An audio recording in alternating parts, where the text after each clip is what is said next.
Good morning, everybody, and welcome to the Wednesday edition of the Uninformed Fan. Glad to have you in here, Jeff. There's no T.I. I know that you were very excited about the new release of T.I. music, but unfortunately, due to copyright laws, we can't intro with that.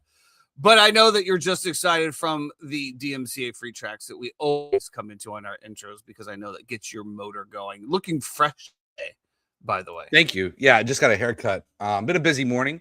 Woke up, got kids ready for school, made some breakfast, took them to school, got a haircut, came home, went to a doctor's appointment for the baby, came back. Everything's all good. We're good to go. And now we're here. I'm talking to you. I had some food. I'm doing some laundry. It's here we are, man. You know, absolutely, absolutely. Stuff.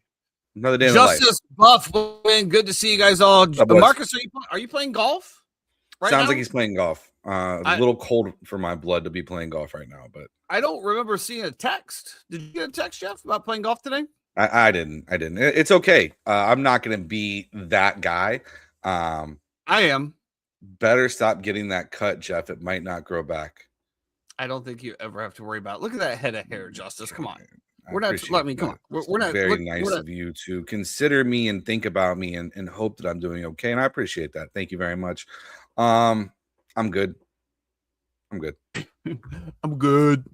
Well, a lot of stuff has happened over the past week. And as you have no doubt learned, the shows will be getting a little change, facelift, shall we say. We will keep you abreast of all of the things that are going to go on, especially when our Super Bowl preview show, say Super Bowl.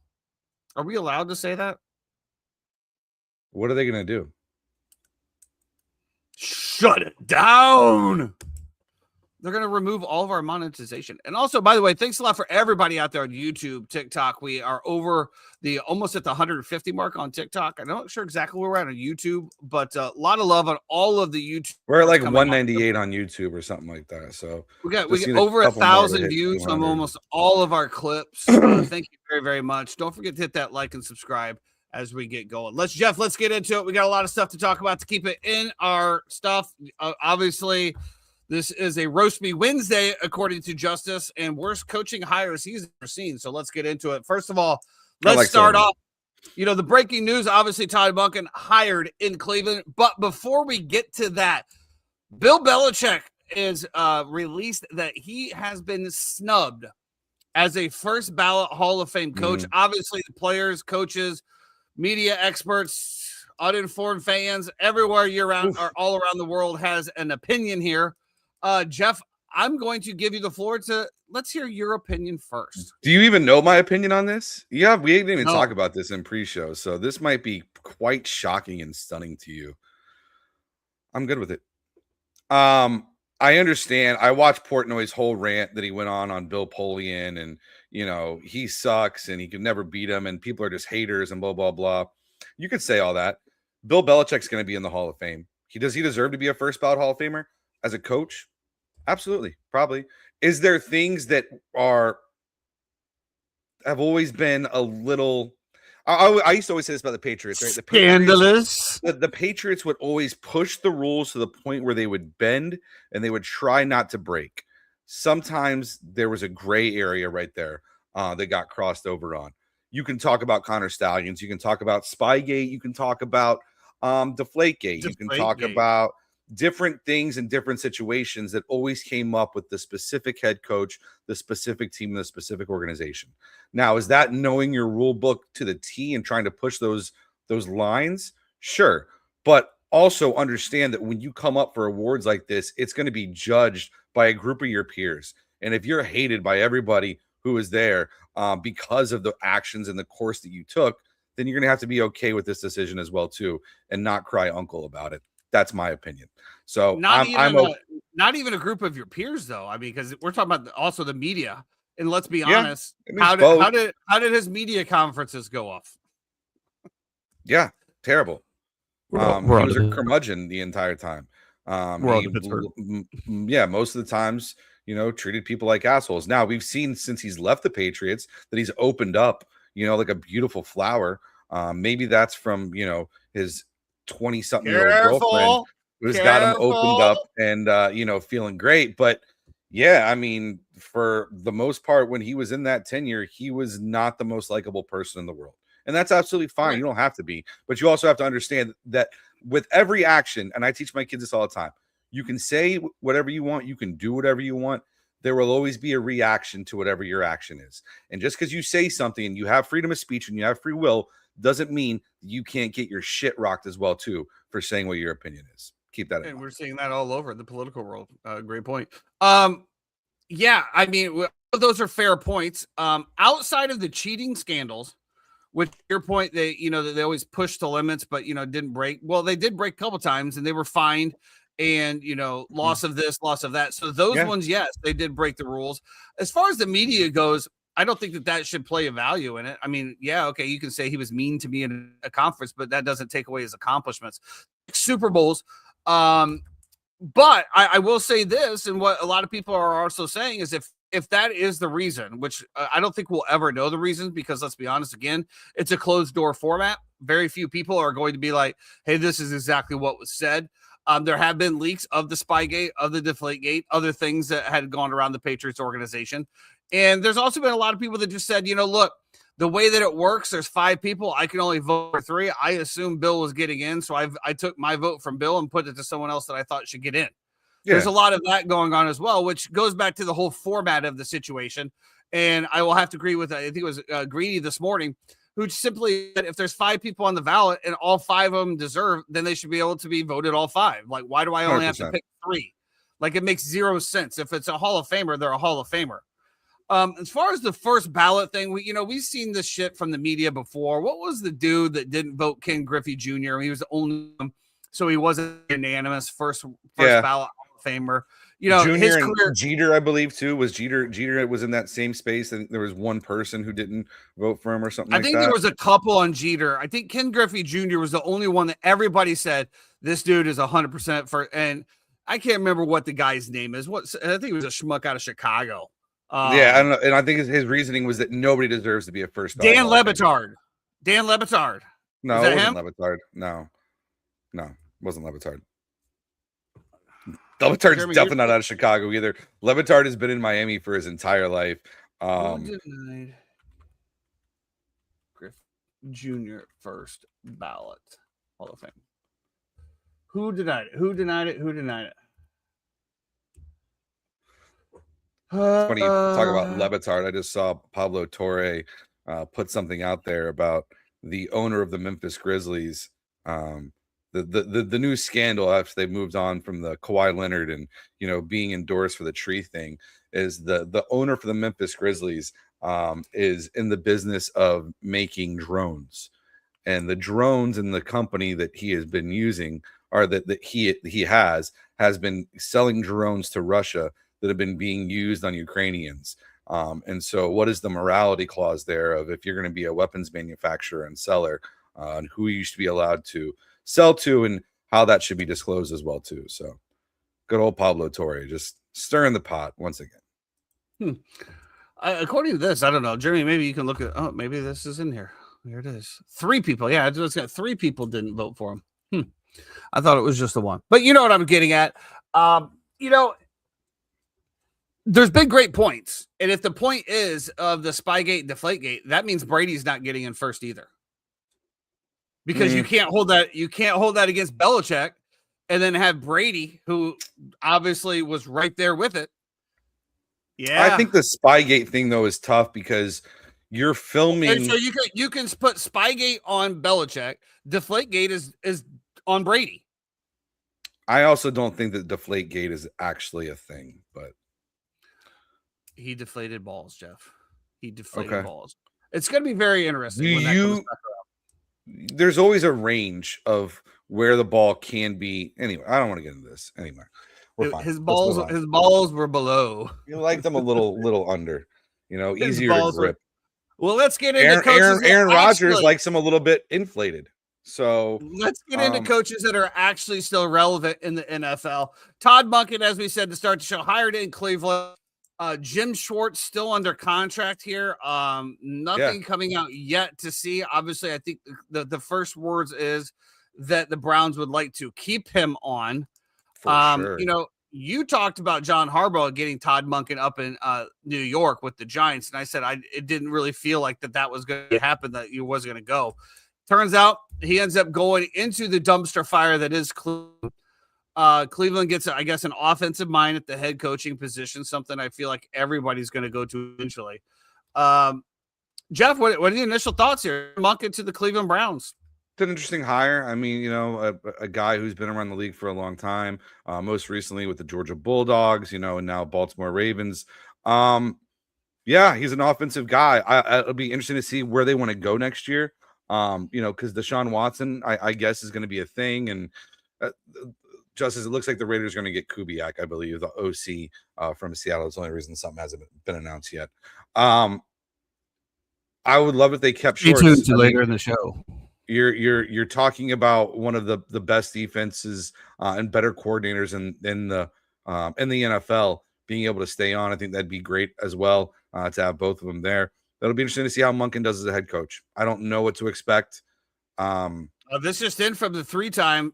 Jeremy, can I also say it's nice to have the producer back? It's nice to have a show with somebody in the backgrounds giving us the information, making sure that we don't put our foot in our mouths and be any more uninformed than we already are. So It's nice to have you back, 3-time. Thanks. And straight out of the 3 times mouth, Jim Schwartz, apparently upset by the hiring of Monken, said goodbye to the people in the building and left. Wow. Per who? Who tweeted that out, Jeremy? That's per Jeremy the 3-time, and we'll just leave it at that. No, I don't need to go any further with that. I'm just trying to figure out who Pellisario. Okay, Tom Pelissero. Okay, I mean that's as reputable as they come. Nothing you can really say about that. So I'm assuming he was probably he probably felt he should have the job. I would think, because if you're going to stay with that shit organization and move forward. Now, I will say this: if he does leave, woo, Nelly, there's going to be some people going for him. Yeah. I mean, where do you think he would land? I guess would be the issue. Well, I mean, if we're looking for defensive coordinator jobs that are completely, I don't know exactly who all is open, to be perfectly honest with you. I mean, I don't know. Did Dallas hire a defensive coordinator yet? Yeah. Dallas did. Okay. Miami did. Okay. So then I guess Vegas. Miami kept the same guy that he had, right? That they had from before. I thought. No. Anyway. Yeah, Vegas would be interesting with Kubiak. The Detroit. I thought they were looking for a DC at some point. It's hilarious. Green Bay. Right? Green Bay is looking for a DC. Aaron Glenn has now fired every coordinator that he hired last year. Yeah, I mean that's 3 weeks after, 3 weeks. Dude, the Jets are wow. What are you doing? Oh, at least during the dark times of the Bears, right? Even the dark times, which we're starting to see a little bit of light coming through the shades. But even the dark times, they would always pull off something to keep us hooked. Some hire, some coach, John Fox. I mean, John Fox. We were so happy to have John Fox back in the day, or even Justin Fields when Justin Fields was drafted. They always did something to keep us going. The New York Football Jets do nothing. Mark Trestman, Mark Trestman. Mark Trestman, Matt Nagy, man, was Mitchell exciting. Trubisky. You're like, look at this guy with glasses on. He looks like he could be a serial killer and, a TV show. But as a head coach, we are just now recovering from Lovie Smith. But that's a whole. So are the Bucks. Thing. Anyway. Yeah, so I mean, Todd Monken over there. Obviously, Jim Schwartz is upset. It looks like he's going to go. He will be highly coveted. I know that he has 2 years left of his contract, but I'm assuming that would be something where there might be even some language in there if a new head coach comes in. That's usually how that goes. Am I not correct on that? If a new head coach comes in, they give the other DCs, hey, if you don't want to be here, we let you out of your contract type of thing. Correct? They could hold them to the fire if they really wanted to. But that's not going to be good for anybody. But anyway, another one, Joe Brady in Buffalo. Yeah. This to me, I know that you got some thoughts on it, so I'm going to go first here. This one, to Buffalo Bills fans love us, by the way. Yeah, this just makes zero sense to me whatsoever. First of all, I know that you were happy to see Sean McDermott go. I didn't feel like that it was deserved at all. When we looked at certain things, the roster that was going to be the general manager bore the brunt of this by the moves of the lack of moves from defense, wide receivers. Okay, you don't draft a wide receiver to go with potentially the best quarterback in the world and be like, I hope this works. You do like Rams did. You get a Devontae Adams, all right, or you do like Seattle did. You take a chance on a Cooper or even Adam Thielen in Pittsburgh, who showed up in the playoffs. Like, you get somebody that is going to be able to produce for a Josh Allen, in my opinion. And the defense sucked, and I know that he's the side of the defensive ball. And I know that there's been some things going on as far as like you said, end of game management. But we just moved Joe Brady, and it just feels to me like this is exactly the same thing we just referenced with Lovie Smith in Tampa, that they were going to lose the offensive coordinator, and they thought it was more cohesive to keep Josh with the same offense and the same person than throwing Josh through a whole new thing. And I can't say I disagree with that. But it seems to me like this was kind of playing from the beginning, regardless of who they interviewed, smoke and mirrors, all of this other stuff, especially when Joe Brady was starting to get the looks from the other teams as well. I think that this is just merely a Joe Brady and wanting to keep him with Josh Allen. Obviously, I don't know how it's going to work, man. And honestly, I don't even care. The only person I just feel sorry for Josh, because to be that good, it's just continued to be surrounded with mediocre talent, or it appears in an organization that has even ran worse than the Chicago Bears. Yeah, I mean, that's it. I mean, good luck. God be with you. Hope they draft somebody for you, because they sure as shit ain't trading for anybody. When's the last big trade they had? Stephon Diggs, Von Miller? I absolutely love this move. I think Joe Brady is a fantastic offensive-minded head coach. I think if you look at from his vast has coaching experience, he's a fantastic offensive coordinator who has an ability to become a great head coach. If you look at his last game, and that's all I can judge you on is based off of what I have, he was in his fucking bag against Denver. Okay. The fact that he was able to call a hook and ladder with under a minute, right? And he hits that small little play. They pitch it to Rajay Davis. Davis gets out of bounds. Now, all of a sudden, Josh Allen has multiple shots at the end zone. They kick the field goal to end up going into OT. Obviously, they still move the ball against the Broncos. We saw the Patriots couldn't do shit against them. I absolutely love this hire. I think what they need to now is bring in a very competent defensive coordinator. I think a guy like Jim Schwartz would be fantastic there. The defense has been the problem the entire time. And McDermott is supposed to be that guy who knows defense and allow Joe Brady to do his thing. Brady, who, by the way, has a great pedigree, came from winning a national championship with Ed O and LSU, came from coaching the Carolina Panthers. Okay, he was an OC. What does that have to do with anything? I'm just saying, as an assistant. Then he was a quarterback coach. Yeah. He was an OC. Listen, I like the hire. I think it's good. I think the one thing I've been complaining about with McDermott is end of game situations and game management. And just because a guy is coming up in the same system does not necessarily mean that they have the same philosophy when it comes to that stuff. I know Brady's going to be analytical. I know he's going to push the boundaries on stuff. Never liked as many field goals as McDermott would always settle for in the playoffs. And then all of a sudden you get a miss and you're like, how come we got a miss? It's like, well, why did you always settle for a field goal every single time? I can't wait till we revisit that in the Broncos game.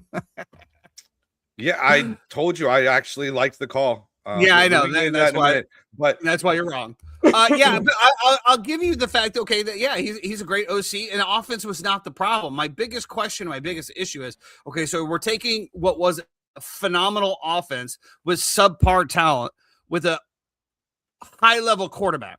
Okay, we're taking that. And we're taking that mind, and now we're splitting his duties because he's going to have to be. What do you mean why? Because he's going to have to oversee the entire team. Because just like Sean McDermott was fired because he had. Yeah, he's going to call. You think he's going to turn over the reins? I can see him turning over the reins. Oh, Jeff, you live in a fantasy world, dude. You've been around the Buffalo people too much at Kitty O's. Listen to the Buffalo Juice. Having the Buffalo I dog wings. Buffalo more than anybody on this fucking podcast. Dude, I've talked shit about Buffalo the past 3 years that we've been doing this, about how they're an ass team, they're ass coaching, they're not good, they're severely overrated. But now that we promoted the ass coaching, now it's going to be elite. No, they promoted the good coach and they let the other one walk. Okay, even though you did. Chad, what's up, buddy? Yeah, +5, +5.5, +3.5. Congratulations. If you had those tickets, what a game. Yeah, absolutely. Yeah, I've got a little change in there, but yeah, we'll get to that. Mike McCarthy in Pittsburgh, Jeffrey. Pittsburgh man's coming home. Possible reunion with Aaron Rodgers here. Love it again. When we're going through this entire coaching cycle, and one thing that I noticed is if you go back a year ago, right, when let's just say Ben Johnson was on the market, and with this coaching cycle, it wasn't like there was a coach out there that's like, this guy has to be hired, except for what we're going to talk about a little bit later. But it wasn't like the cycle was like, it's kind of like the college cycle that you talked about with Mike Norvell. Like, why fire him right now? Because first of all, there's much better jobs out there. Two, there's better coaches. I don't say there's much better jobs out there. I think there's comparable jobs, and for where they're at as programs right now, you'd probably want to lean that way instead of. I'm just saying when this NFL coaching cycle came around, it wasn't like this guy is the hot commodity that everybody wants. Yeah, no, there wasn't that. And I feel like this is kind of one of the first years in a while that it hasn't been like that. Do you think that Joe Brady could be like Ben Johnson? Well, I saw his comment in there, of course, but I don't like that either. I don't like it. I don't like it at all. And we're going to get into a second later. Again, at the end of this, I don't like it when a head coach can't be a head coach. If you have to design plays and you have to go back and look at the Microsoft Surface to see what's going on while the other game's going on there, you're not managing the entire game. You're managing 50% of it, and you're trusting in your defensive coordinator to manage the other one, which I also do understand, especially when you have a defensive coordinator like a Jim Schwartz or, God, why can't I think of the Bears guy's name? The Saints old head coach. Dennis Allen, that's been a head coach. Okay, you trust him to be able to manage those situations for you, but at the end of the day, you're still not the CEO. You're not the GM. And you're not the man that has his finger across the whole thing, reading the pulse. We've said this numerous times in situational football when it feels like everything's flipping, right? That might be a time that you need to take a timeout to stop it. But you're over on the sidelines working with your wide receivers doing this, to try to get plays up. So I don't agree with it all. But, yeah, I mean, you're absolutely right. He could be. But I will say that nobody's thinking of Joe Brady the same way as they were thinking of, when he came out. That's all.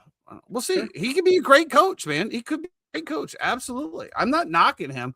I just think it's funny that when they talk about a culture change, this, that, and the other, and then they pull somebody from the inside. It's just like, was it really a culture change? Really?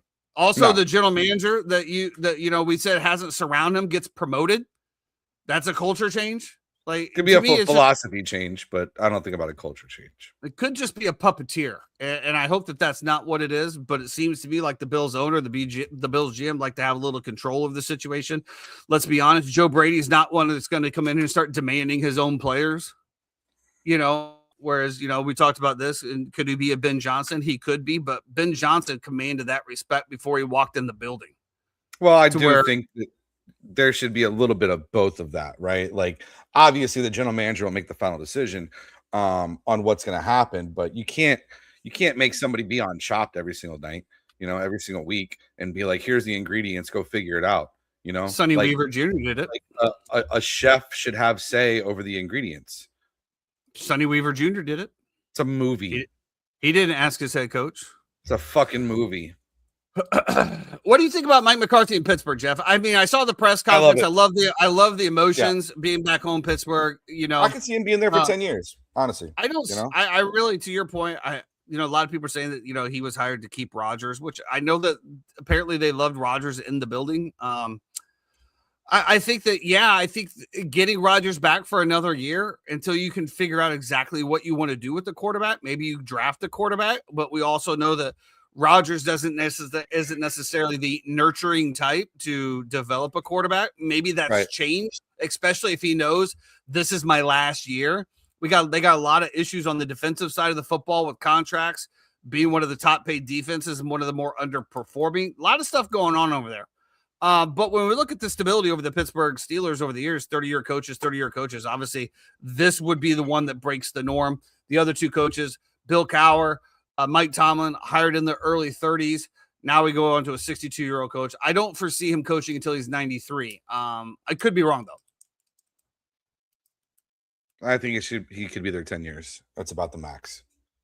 I think, and 10 years would be good stability, right? But yeah, I love that it's what are you building? A guy coming back home who, loves the city of Pittsburgh, group of fan. I don't know. It's kind of a nice story. So it'd be cool to see it happen. Chad, make sure you stick around here. We're getting ready to get into these games, and I would love your input on your thoughts on Super Bowl matchup, even though we are going to break that down in a different show. Interesting stuff out of Denver, Jeffrey. The Broncos fired the offensive coordinator, Joe Lombardi. And it was crazy to me when I was seeing the justification for this being showed up on the screens, talking about how their offense was absolutely putrid in these last like 3 games, that, and the other. Well, first of all, I was like, well, you had Jared Stidham as your AFC Championship quarterback, who also came out on fire, by the way. But it's crazy to me when I'm watching the games. I don't see the camera on Joe Lombardi calling the plays. No, I don't tell you see what it Joe looks like. Lombardi with a giant Not holding a play sheet. Yeah. I see Sean Payton. So is that, Jeff, do you really feel like this is something where they're moving on from Joe Lombardi because you don't feel he's fulfilling the job? Or is this a Davis Webb security promotion where maybe he gets promoted so he doesn't get poached? But probably Sean Payton being a fucking dickhead and an asshole, but whatever.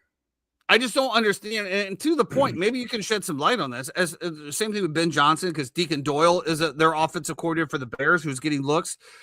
If you have a head coach like a Ben Johnson, like a Sean McVay, or like an Andy Reid, what exactly does the OC do? Yeah, I don't know. I mean, obviously, you're in the meetings. You're there every single week.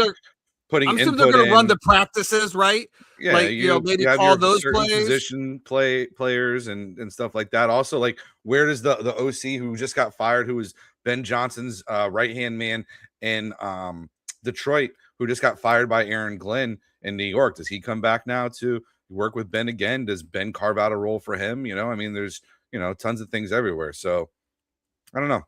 Just seems to me, like I said, I find it really crazy. The fact of the coach calls this, but you fire the offensive coordinator. Okay. Yeah, it's a scapegoat, whatever thing that, that's what Sean Payton does, man. Probably one of the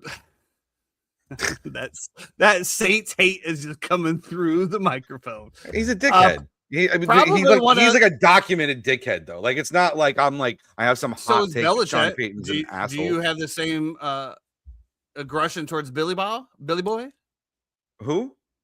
Bill Belichick is a well-documented dickhead. I said I'm completely okay with him not being a first ballot Hall of Famer. No. I said, do you share the same animosity that you do towards Sean Payton? Do you share with Bill Belichick? Well, no. I mean, no, because I didn't have to deal with it firsthand for years and years and years. So then my statement was correct. A little bit of that Saints anger is coming through. I get it. I just don't. I don't think I'm like solving the Rosetta Stone here, or like having some hot take that Sean Payton's an asshole. Like he's an asshole. I don't know. One of the better hires I think here, Brian Daboll to the Titans as the OC. So now you have Robert Saleh as the head coach / DC, and now you have Brian Daboll as the Titans OC. Which I know this, Jeffrey. We talked about this a little on the floor, but when Brian Daboll was with the Giants. They tried to go all in for Cam Ward, offered first round, multiple second days, and then next year's first round for Cam Ward as well, to which the Titans said no. And now he gets his guy. He's not the head coach, but he's the OC. How do you like Brian Daboll rounding out Robert Saleh's OC coordinator here? Sean Payton probably kicks his dog. He's probably that guy. I actually really like the hire for Brian Daboll to pair along with Robert Saleh as well. You saw now, who knows? If we always say, look what Daboll did in developing Josh Allen.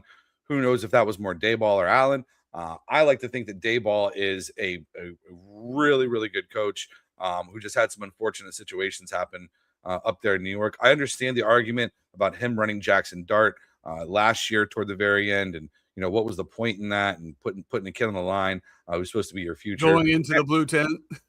Yeah, I mean, I understand all that. I get it. And I also understand the argument of why the hell were you ever running Russell Wilson out there over Jameis Winston ever in any scenario whatsoever for the football team. But I'm also not there every single day. So I can't really, pass as much judgment as I would like to. I'm not a Jameis Winston sympathizer. I'm a Jameis Winston stan. And Jameis we trust. Yeah. Always and forever, first and foremost. That being said, I kind of like this. I like it for Cam Ward. I like it for where that offense can go. I like it for Saleh to be able to just absolutely focus on the defense. I said this before, too.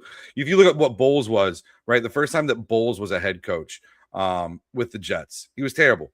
Late game situations, mismanaged clock. I mean, and Saleh was the same way with the Jets, right?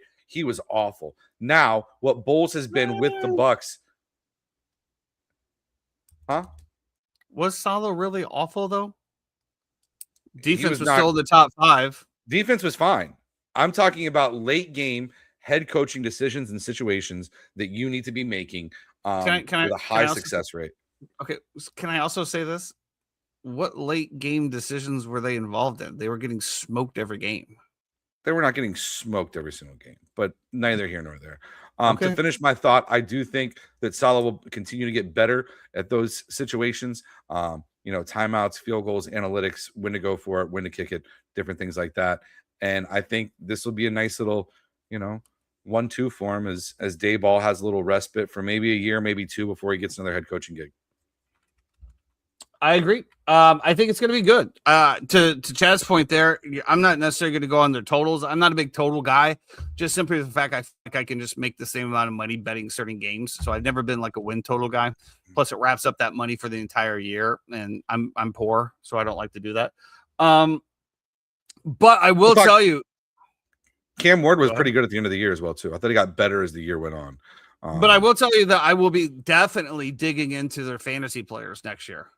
Especially with Brian Day, because let's be honest, a lot of people are not going to be looking at the Tennessee Titans as fantasy studs. And DK came on as an emergence. I'm not even going to try to pronounce Chikabuka, the tight end.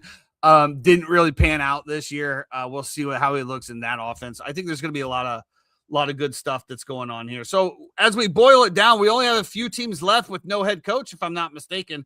1 being the Raiders and 2 being the Arizona Cardinals. Did I miss the Arizona Cardinals hiring anybody? No, I don't believe so. I forgot they were a franchise. And that's how bad it is. So let's not even talk about them. Let's go to the Raiders. I think we both agree Clint Kubiak is going to be the Raiders head coach here. Which is kind of wild as well, considering supposedly nobody's been able to talk to him. So that's a pretty big game on the Raiders' part, don't you? Because there would be no tampering with Tom Brady involved. No, I do like Kubiak though. I think it's a great start and kind of a fresh slate as well. I do think that the Raiders need a lot. It's going to take them 2 to 3 years to be able to rebuild these trenches in this line. And unfortunately, what I'm about to say is going to counteract that. I think you got to get rid of Max Crosby. I think he is a valuable asset and piece that unfortunately has become too valuable to continue to hold. I agree. Because you need so much. Like, what wide receiver is Mendoza throwing the ball to next year? You got 2 good tight ends, and you got Genti. And you need to still build through the trenches and build the offensive and defensive lines. And then you build your ancillary pieces around that in terms of, your wideouts and your back end of your defense and such. But they just need so much that I feel like you're holding a piece and a chip. I know Crosby is, in my opinion, maybe the second best defensive player in the NFL to Myles Garrett. I think he's absolutely incredible. I think for what he lacks in talent, he makes up for an effort. Yeah, and I think you have to let him go. I think you have to trade him and capitalize on what your return is going to be to get this. I couldn't agree more, and it's not because I want Chicago Bears to go for him. Because let's be honest, 3 years. Not because I want the Bucks to go for him, of course. 3 years, $106 million with $91 million guaranteed, making him the highest non-paid quarterback. Like, that's going to be tough for anybody to absorb, not only contractually wise, but then they're probably going to want to at least 2 first-round picks for him, plus probably somebody else.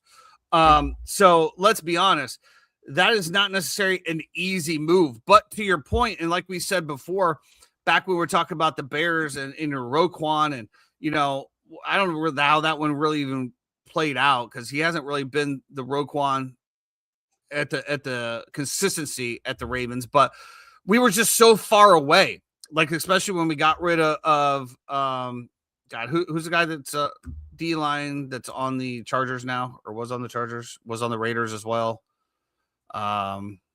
Defensive end Khalil Mack.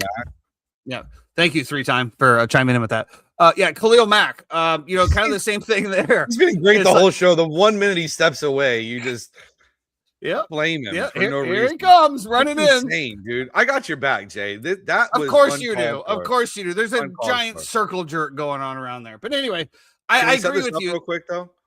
There's There's two. there's an easy trade to be had here for Chicago. Tell me. DJ Moore. Yep. We start with. Yep. We then back that up with, would you like Edmonds or would you like a different linebacker, or can I interest you in a Jalen Johnson or a DB? And then you throw in 2 firsts. Call it a day. I don't think you're getting 2 players and 2 firsts. I think that should be the starting argument for the Oakland Raiders. And I don't think okay, so, I think from the Oakland DJ Raiders Moore, side, you're I'm sorry, and I say Oakland, Las Vegas Raiders. I think from a Bears side, you're getting rid of a contract in DJ Moore that you don't really even want anymore. You have enough weapons and pieces. You don't need DJ Moore on your team. He is not Amon-Ra St. Brown. His attitude has been shit. We've seen it multiple times. I'm doing you a favor by taking DJ Moore off your hands. Because who's taking DJ Moore in the NFL right now? You're going to cut him. You're going to owe him. How much are you going to owe him if you cut him? 30 mil? The Bills might want him, though. I'll take on the 30 mil. I'll take the 30 mil. But you got to throw in a defensive player and 2 firsts. And I'll give you I agree. I think you might see DJ Moore a first and maybe a second. Because at the end of the day, again, the amount of cap hit that you're taking on by this contract is crazy. It's crazy high. And I don't even know where the Bears are cap wise. Well, what I'm saying is you could get, if you throw one of those defensive players in, now you're helping mitigate contracts, right? Like you're not going into the hole as much because now you're throwing in both contracts. So a hot take here is I think the Chicago Bears that you saw this year will be eerily different than the Chicago Bears that are on the field next year. I think that you're going to see a lot of moves. I really do, especially on the defensive side of the football. But to your point, they're also talking about DeAndre Swift. Is his contract up? Jeremy, is he a free agent now? Because I'm hearing a lot of Bears chatter about going after Etienne Jr. And pairing him with Monangai in the backfield. But I thought Swift did a great job. But again, it was that offensive line. I mean, the offensive line, was one of the better. I thought Swift had one of the best years I've ever seen him have. Yeah. Well, that offensive line was, I could have ran through some of those holes, Jeff. No, you couldn't. Yes, I could have. No, you couldn't. Yes, I could have. Yes, I could have, Jeff. Don't try to. I completely agree with you. The Las Vegas Raiders have so much to do, so much to happen. They got to unload Max. Apparently, he wants out anyway, or he's open to it now. Because why wouldn't you? You got the bag, bro. You got $91.5 million guaranteed. It ain't going nowhere. Why don't you go somewhere? But I think, he's also a straight edge. So I don't know how Vegas works for him. I mean, the weather's nicer, but let's be honest, Tampa Bay might be a nice spot for that as well. 52 weeks in a year, wherever you're going. I feel like you're kind of. Does Nevada have state taxes? No state taxes in Nevada either. And especially going to Illinois, that's 12%. What is it, your money. Jeremy? It's Nevada, Texas, Arizona, Florida, Tennessee. I think Tennessee might. Yeah, I think Tennessee. I think Tennessee does too. I'm not sure though. Anyway, DJ Moore is under contract through 2029, which is the exact same as Max Crosby. 81.5 million guaranteed. Is that what I'm reading? Swift will be a free agent. So yeah. So depending on what that is, I could probably see them moving on from Swift not because he didn't produce, just because he's an aging back. And let's be honest, backs have been proven to be a dime a dozen. But you also have to look at the rest of the market as well too, right? Breece Hall is going to be in that market. DeAndre Swift, Travis Etienne. I think there's talent to be had out there. Is Etienne coming off of his rookie deal? Yes. So this is his first contract afterwards. We'll see. Well, let's get into it, Jeff. Let's talk some championship football. Let's start off with the AFC and the Snow Bowl game. Patriots 10, Broncos 7. Jeff, I was screaming at my TV this entire time. The Broncos come out. Jarrett Stidham looks absolutely amazing. First throw right down the field, 35 yards, looking good. Touchdown. I'm already counting my money. I did stop myself on our good friend Brian that used to work at the Boathouse, Hennessy Williams. He put something on Facebook like, I'm never going to get my money back, these damn Patriots. And I almost commented, did you not listen to the Uninformed Fan podcast? I deleted it, so I didn't jinx us, but I'm sure glad that I didn't. After that, come back down, chance to go up 10 to 7. Mm-hmm. Sean Payton decides to go for it. Terrible play that was absolutely smelled out by Mike Vrabel and that Patriots defense. Maybe it was Lombardi and it wasn't Payton, and that's why. Yeah, maybe Lombardi called that play and Payton tried to override it. Yeah, but that didn't work. Fourth down turns over. You know, again, the Patriots can't do anything. They punt the ball. Then Stidham gets it back and fumbles on like the 5-yard line, gives up the touchdown. The only, okay. That was the only touchdown that they had. That game right there, they should have been a scoop and score touchdown. I think that the Broncos made good on it on the very next play. We'll just let Drake May run it in. You know, they should have had it anyway. And, you know, from there on out, that was it. That was it. There was nothing else to be done. Even in the first half, before the weather got bad, the Broncos did not move the ball in. And the Patriots were pathetic moving the football. And then the second half snowball came in. It was pretty much impossible to move the ball at all. Broncos missed the field goal to tie the game. I just thought it was – I didn't expect that out of Sean Payton. That's what I'm going to say. He's an old school coach. He's been around long enough. He has gotten beat by the thread of a string. He has so many heartbreak losses that we've seen over his time in the Saints. Like, take the damn points, bro. You're playing Jared Stidham in the AFC Championship game. I understand that you think that he's great and all of this. He doesn't have the reps. And I'll tell you, after that play, he never looked the same. He started seeing ghosts. He started hearing footsteps. He was those first 2 series, he looked absolutely confident. Like he had this. After that 4th and 1, didn't see it the rest of the way. Again, we knew the weather was coming in the second half. I mean, I don't think anybody knew it was going to be that bad, right? Nobody, I mean, you could say whatever. You knew snow was coming. You didn't know it was going to be that bad. Take the damn points, man. Go up 10-0. Your defense is stopping them left and right. Take the points, punt the ball, stop them again. I never thought I'd see it out of Sean Payton. I just never thought I would see it. Naturally, the second half, did anybody even score in the second half? I don't think so, right? I think it was 10-7 at the half, and that was it. But yeah, to me, and then they fired the OC. I just thought it was absolute dog shit. Yes, I had the majority of my units on Broncos plus 5.5. I had some other interests that I really needed Denver to win as well, and I got fucking smoked. And I feel like I was on the right side of everything. Not only should I have won my 3 units with the plus 5.5, which I did, I should have won my money bet on the plus 210 for a unit. I feel like I was robbed, Jeff. And I don't expect to get robbed from a head coach that's been around that long. I actually really loved going for it on 4th down there. I thought you had a chance to put the pedal to the metal and really kind of put the game away. And even saying that, yeah, you're going to kick a field goal. I understand that field goal that happened later in the game was a little bit different, obviously, because it's in inclement weather. So that's a tough one.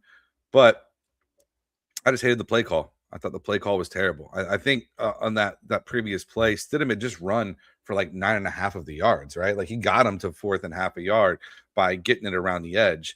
I don't understand. And honestly, if he would have planted, he would have played into that guy, it would have been a 1st down. He would have. Yeah. But this is a backup quarterback. It's not like you got Matt Stafford out there on 4th down. It's not like you got TB12.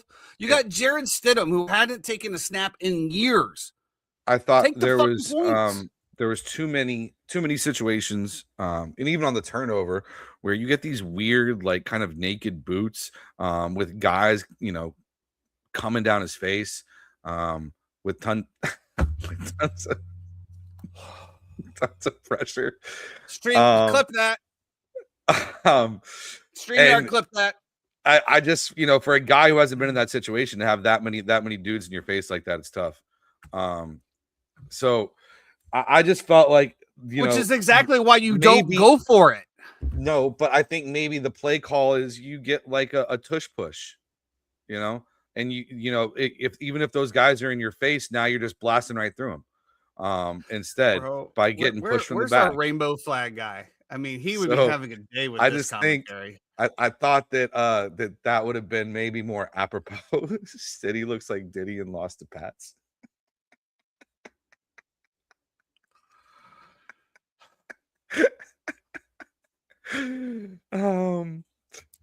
Yeah, anyway, so I didn't like the play call there. You're running like a running back flat route on a fake pitch on a naked boot. It just doesn't make sense to me. I would have just gone straight Games over cannot center. be won in the first half, Jeff, but they sure as hell can be lost. I would have gone straight over center, and gone with a little, get some big boys in there and a tush push and figure it out.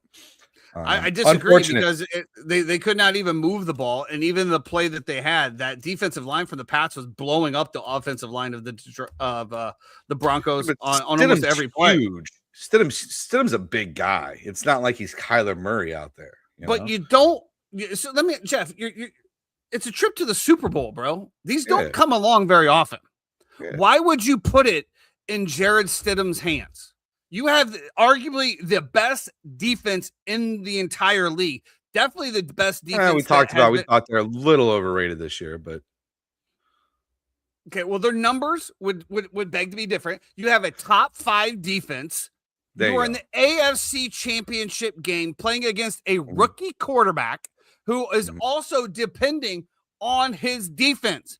Drake May did not win any games during the playoffs for them.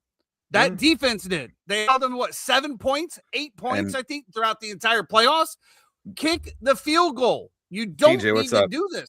You don't. It's just there's a shit call by Sean Payton. I understand. I understand the argument. That I don't think that I just never would have thought that from Sean Payton.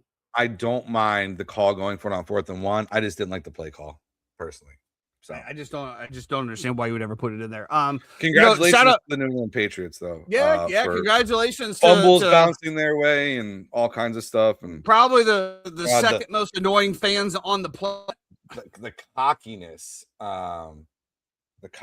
from some of these Pats fans is. I stand by it. I mean, we talked about it. Hammered the 5.5. We knew that was. I mean, when you saw this first half in 7-7, I mean, you had to already be counting your money at that point. I mean, especially when the snow started coming down, nobody was scoring against defenses. I just feel like, man, I feel like Sean Payton lost one, and for a coach of his caliber, regardless of how you think about it, for a coach of his caliber to sit there after an AFC Championship game, say that he was the reason that they lost, that is not something I'm paying that kind of money for as an owner. I'll tell you. I just thought it was crazy too that they calmed down and they kicked the field goal to go up 10-7, right? And as soon as they kicked the field goal to go up 10-7, God was like, "All right, we're good. Go ahead, let it snow," and it just dumped. Bro, wild, just wild. But anyway, listen, congratulations. Peter Griffin was up there talking to God again. Patriots have a chance to win another Super Bowl, man. And if the Patriots win the Super Bowl again, dude, I might just be done with football. I don't want to deal with that. Rams. Your wife's a Patriots fan, dude. She's more of a Bears fan now. Oh yes. Bro, you should have seen the difference. We didn't even have the Patriots game. No, I did have it, but she wasn't even paying attention. On the Bears game, Jeffrey, she was sitting on the edge of her seat. Now, she claims it's just so I'm in a good mood. But I can tell, Jeff. Yeah, okay. Your in-laws are Patriots fans. Yeah, they are. So it was very tough for me to tell them that I expected Denver to win and cover. But whatever. First thing he texted me, Mike, my father-in-law, he's like, 3. So you won, right? Like, he wasn't like, yeah, Pat. The first question he had out of my mouth is, did I win my bet? And those are the type of people that you want in your corners, people. Absolutely. As opposed to people who are clipping your podcast remarks and sending them in group chats and saying, look at these fucking bozos. How about them Pats? It's like, oh. When literally everything that we said, and for those of you who don't know, where he's talking about a clip on YouTube where I do believe the title of the clip is why I'm backing the Denver Broncos to win. And everything I said on there was absolutely spot on. And unfortunately, Jeff, it's kind of like fantasy football, right? Like, obviously, I'm the general manager of the Century. I continue to just produce and put people on the field, but I can't go out there and do it for them. And that's it's just what it is. This is why we have a podcast.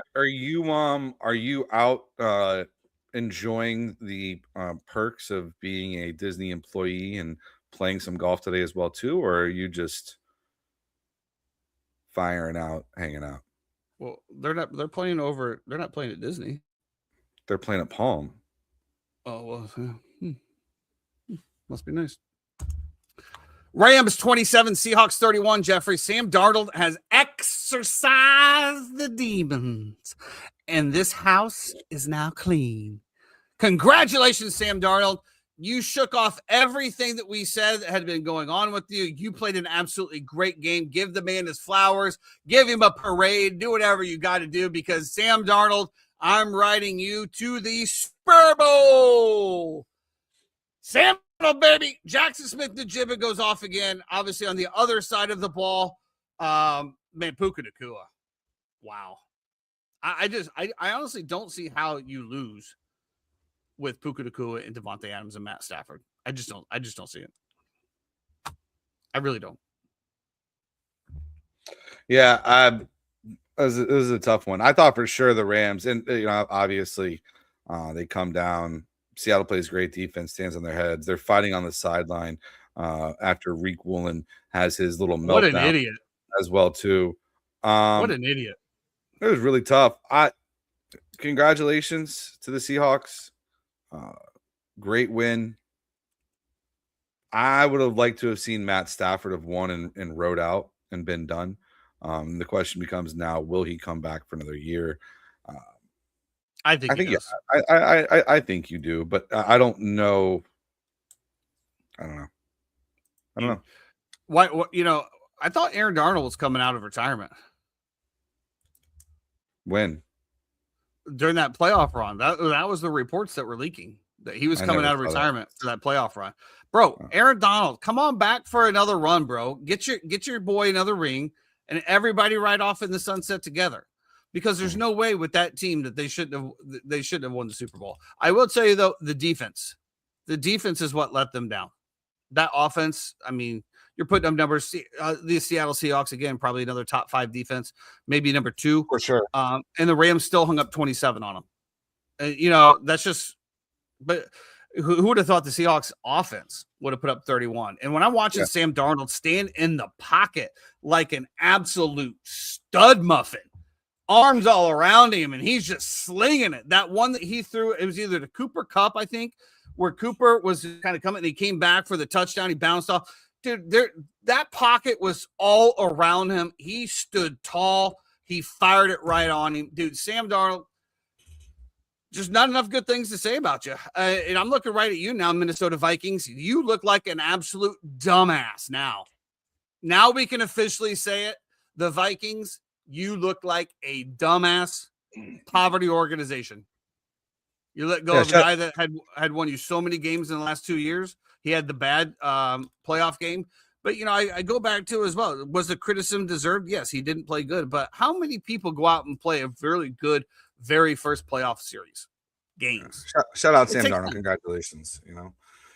Really nice. Do you have any early leans Super Bowl wise? Like where do you think that you're I think 4.5 is a lot in a Super Bowl. Mm-hmm. I think the under 45.5 might be better. But honestly, I've got so much other shit. I'll be rooting for the Seahawks. Seahawks. Let's go Seahawks. Do you think then you like?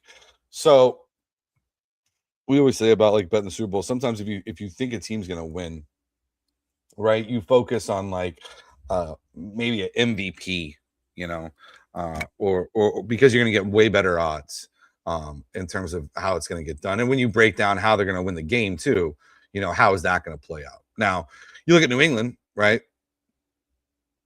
Really good against the pass. Carlton Davis, Christian Gonzalez, Jones on the back end. Really good up front. They've been great against the run all year. So where is that scoring going to come from? And the same thing, Seattle's got a phenomenal defense as well too. So where is the Patriots scoring going to come from? who do you think would be able to be the MVP? And if you don't think that either of them are going to be able to score, do you then take a defensive guy to maybe be MVP, who maybe gets a scoop and score or a turnover or an interception or something like that? Well, I would tell you that Jackson Smith-Njigba sitting at plus 500 for Super Bowl MVP is where I would initially put my money. Sam Darnold is the favorite at plus 125, Drake May at 220. But that's actually where I think Jackson Smith-Njigba at plus 500. I mean, the dude has been nobody's been able to cover him. You can put Christian Gonzalez on all you want. I don't think Christian Gonzalez can cover him either. I don't know if anybody can cover Jackson Smith-Njigba in the league. Would be my thing. Yeah, but then you also have I don't know. I don't know what to expect, honestly, because I didn't see shit out of this Patriots offense the last game. Even before the snow came in, they could not move the ball. So I mean, it's going to have to be who you think is going to win. I think it's going to be the Seattle Seahawks. Yeah, he got -4. Yeah, I mean, what's this one here? Oh, he likes the over. So there you go. So since I said the under, the over is definitely a lock now. Yeah, I don't know. Yeah, that's what I'm thinking. I'm thinking that, I think everybody and their mother is going to be on the New England Patriots. I think that line will move. I would love. Why would people want to bet New England here from what we've seen the past few games? Because first of all, nobody knows Seattle. Seattle's a forgotten team that's never on television. They play on the West Coast. Nobody pays attention to them. Nobody knows them. Plus, nobody trusts Sam Darnold. Everybody loves Drake May. He's the MVP runner-up. Mike Vrabel, coach of the year, this, that, and the other. 2 good defenses. I just think. But when I'm talking about average Joe Schmo, right? Like, they're like going to look like the past few games and be like, well, New England they're going to follow people like your boy Portnoy that's going to tell them to bet them and blah, blah, blah, blah, blah.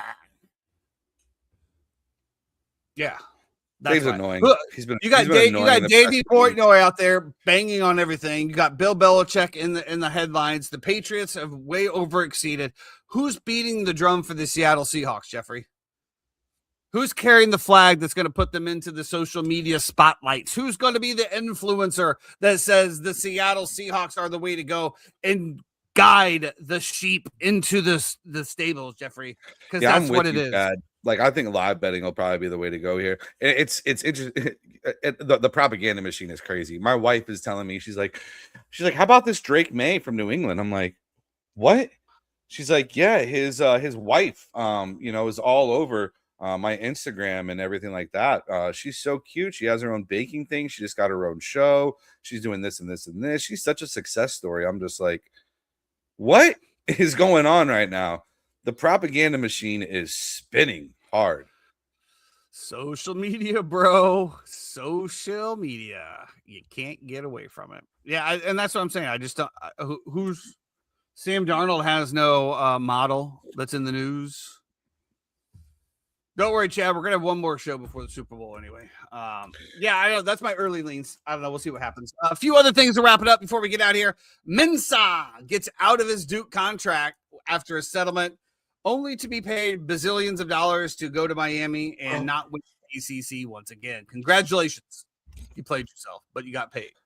Very interesting. And I know TJ, you might disagree with me on this. I think Miami dropped the ball here. I think Mintz is a fine quarterback, right? I think he's okay. You might want to open that up to drink it. But I think that Miami had so much going on, but they had so many guys on campus, right? You had Levin on campus, you had Lagway on campus, you had, Raiola was out there. You had all these different options in different players, Sellers, who I thought they would go after from South Carolina. All these guys who we thought, maybe would be going pro, but are coming back for another year. I can't believe that they had to go tamper with Duke and talk to this kid and get him out of his NIL deal, bring Adidas in to mitigate and pay. They're now giving NIL and a full scholarship to his sister, who is going to school at Oregon. The whole thing is just crazy to me. And you literally sold your house and your program. And I get it. You got money, the way that Florida State negotiated this entire ACC settlement. Now you got to keep all that. So congratulations. That's awesome. You don't have to share that with the conference. You get it for yourself. But to think that you're going to go spend $10-15 million on a quarterback like Mensa, to me, is crazy. I hate college athletics. It's also where we're at, man. I hate college athletics now. It's dumb. A little bit of it is college football, and it's so dumb. And I'm not even hating on that. I'm just saying the whole thing is just asinine. A little bit of NBA news here, Jeffrey. Just looks like Giannis is finally going to be on the move. But one thing that I want to point out in the breaking news, Paolo Banchero and Jamal Mosley are reported not seeing eye to eye. Mosley on the hot seat if the Magic don't make the playoffs. Jeff, I say it this way: if they don't see eye to eye, what are we waiting on? Paolo's your guy, right? I mean, that's your franchise player. Magic, I'm about to. The Magic are in fucking shambles, bro. I used to love watching this team because they played so hard for one another. They were so connected. I would say this. I was saying this last year. I was like, it's just a joy to watch them play because no matter if they're way outgunned in talent, they're going to fight their ass off every single play. And what I have seen this year is the complete opposite. It has become very me-driven to the point where Franz is out with a high ankle sprain, right? They're going to play in Berlin. Franz makes his return in Berlin. No limitations whatsoever. Comes back and plays. They come back from down 20-something down against the Grizzlies. Storybook shit. Him and his brother balling out together in Germany. Tristan da Silva on the national team balling out together on the floor. Then what happens? It's the last time we've seen Franz Wagner play. He played that one game and then re-aggravated his ankle or whatever and has now been out. This whole Mosley seems suspect. Yeah, this whole Mosley thing as well too. Like I've been very critical of Coach Mose for a while, just because I didn't like his rotations. I didn't like some decision making that he makes late in games when it comes to timeouts and the way that he does things. But this has just been like a boiling point, and it feels like they peaked last year at their height, and it feels like the Warriors from years ago with Mark Jackson, where they peaked. They can never get through that. They can never bust through that upper echelon, and then they had to bring in Steve Kerr, and Steve Kerr finally pushed them through. I don't know where they go from here. The thing is that their team is so deep too. Their roster is so good. There's no reason they should be like this. You bring in Desmond Bane to shore up 3-point shooting. They got great defenders top to bottom, but they're worse defensively this year. When all they did was add, they didn't subtract. It was like the Steelers defense to start the year. We're like, how is the Steelers defense not good? All I did was add, they didn't subtract, and yet here we are. I understand Jeremy's saying if they don't make the playoffs, that Mosley's on the hot seat. I think if they lose to the Miami Heat tonight, Mosley needs to be fired. That's what I'm saying. If your star player and your coach are this at odds, and let's be honest, it's been a little bit of friction for longer than just this year. What are you waiting on? I mean, it's a player-driven league. Jeff, let me ask you this question. Do you think the Orlando Magic will ever be relevant in the NBA world? I mean, when you say relevant, what do you mean? Like, they compete for championships. Like, feel like being a top 4 team in the NBA?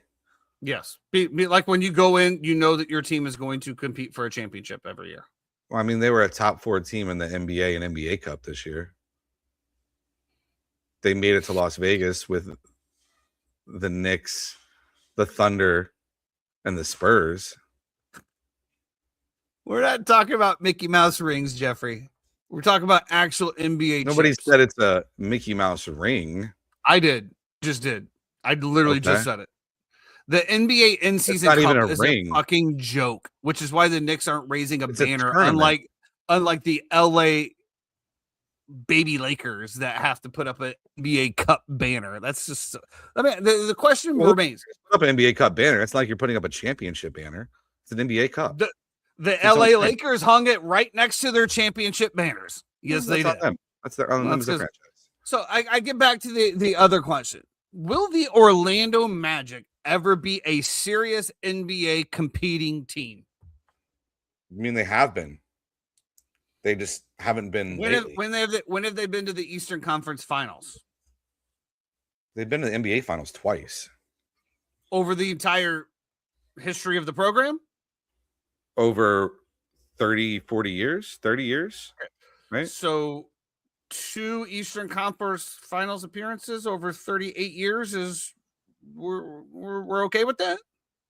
Then they made the Eastern Conference Finals a couple other times before that and just lost, but okay, so as the Orlando Magic sit now year after year, they are a competitive team which could potentially win the NBA East and potentially the NBA Finals year in and year out. That's what is your question? What are you getting at? What do you want me to say so that you can then come with whatever hammer you There's want? Literally nothing. There's literally nothing. Oh, as somebody that has Paulo Banchero like cards and stuff, he gets no respect in the card world. The Magic get no respect. And I'm not saying it from a Bulls fan either, because the Bulls have been irrelevant ever since Jordan left and have been non-competitive. So I look at the Bulls and the Magic as like the same level, even though we have Chicago, which is a much huger market, and much more people go to Chicago games, much more people are invested. But the Chicago Bulls are dog shit. They'll never be a top echelon team. When we look at even the Lakers, right? The Lakers, even when LeBron and whatever had like mediocre teams, when it came to the finals of playoffs, they were always like, oh, you never know what they're going to do. Nobody thinks that about the Chicago Bulls ever. And I don't think anybody thinks about the Orlando Magic like that ever. It's like the Pelicans. Well, a lot of people thought the Magic would be really good this year, but I'm just saying, I just think it's an unserious franchise. And I think that, when we look at the way that things go down, as long as seats are being filled, these franchises are just not serious. I mean, look at the Bulls. Look at the Bulls. The same thing. What moves have the Bulls made to be like, oh yeah. Magic have made now we're competing. Eastern Conference Finals 4 times. Thank you to the 3-time 95, 96, 09, and 2010. With obviously making the finals in 1995 and 2009. Okay, so you made it 2 times in the last 30 years. Congratulations. I don't think as a fan that's acceptable. They've won 1 NBA Finals game. Again, I don't think that that's acceptable as a franchise. I just don't. Years. I just don't. That's what I'm saying. And like I said, I'm not knocking you.